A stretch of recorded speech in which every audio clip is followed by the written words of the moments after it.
ang inyong attendance. Kapag tatawagin po ang pangalan, sasabihin ninyo ang apelido. Christy, Lungay, ma'am. Dayan, Loyola, Jeneline, Orwella, okay, mabuti at walang lumiban sa inyong klase ngayon. Ngayon, may papakita ako sa inyo ng mga larawan. At gusto ko na hulaan ninyo kung ano ang mga pamagat ng alamat na ito. Para sa unang larawan, anong alamat ito? Alamat ng pinya. Magaling. Para sa ikalawang alamat, ano ito? Alamat ng rosas. Magaling. Sa pangatlo, Alamat ng ampalaya. tama, mahusay. Ngayon, bago tayo magsimula sa ating klase, ay sino ba dito sa inyo ang nakaalala sa ating natalakay noong nakaraan? Yes, Binibining Christine? Tungkol po sa salinsay, ma'am. Magaling. Ang ating natalakay noon ay ang salaysay na kung saan ito ay pagsusulat ng mga sariling opinyon o di kaya yung mga mahalagang impormasyon. Ngayon, may ipapakita ko sa inyo ng mga jumbo words na inyong bubuuin. Para sa unang salita, ano ito? Alamat. Say. Ito. Lilento.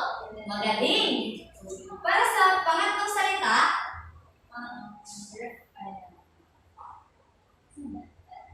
okay. Ang pangatlong salita, ito ay folklore.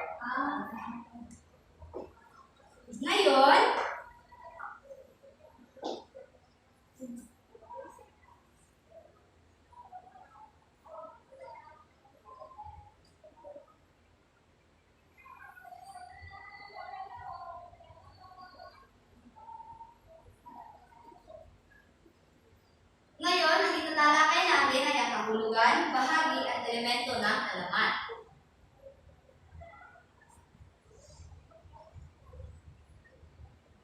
So, ang alamat, ito ay isang legend o folklore sa Ingles. Isang uri ng panitikan o tumatalakay sa pinagmulan ng isang bagay, lugar, pangyayari o katawagan. Ito ay kwento ng katang-isip o tumatalakay sa mga katutubong kultura, kaugalian at kapaligiran. May tatlong bahagi ang alamat, ang panimula, katawan at konklusyon.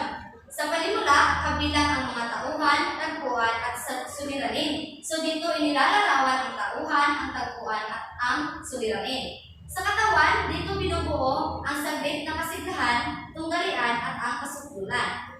Sa pangatlo naman ay ang konklusyon. So dito binubuo ng kakalasan at katapusan. So dito rin makikita kung ano ang mga mahalagang aral na makukuha sa isang alamat.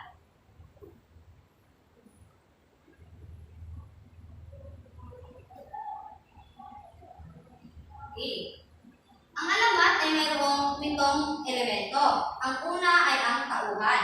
So, ito ang mga nagsisiganap sa kwento. So, sila yung mga character in English sa mga alamat. Ang sa tagpuan, dito naman inilalarawan ang lugar ng pinangyayarihan. Kung maaaring sa bahay ba, sa paralan, sa di kaya sa market, ganon. Ang pangatlo ay ang saglit na kasiglahan. Ito ang panandaliang pagtatagpo ng mga sangkot sa suliranin. So dito, nararamdaman ang pagkabinti ng mga mambabasa. Sa pang-apat naman, tunggalian. Ito ang bahaging nagsasaad sa pakikipagsapalaran ng pangunahing tauhan laban sa suliranin. Ang pang-anim ay ang kasukdulan. Ito ang pinakamadulang bahagi. So dito na nabubuo yung napakataas na interes ng mga mambabasa. Sa 7 ay sa 6 ay ang kakalasan. Dito ang bahaging unti-unti pagbaba ng kwento. So dito na yung medyo na-solve na ang suliranin. Sa ika-7 ay ang katapusan. Ito ang bahaging maglalahad ng magiging resolusyon ng kwento. So sabi ko kanina, dito rin makikita ang mahalagang aral na kapupulutan sa alamat.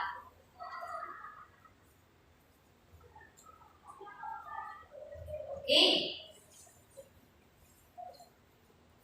So ngayon,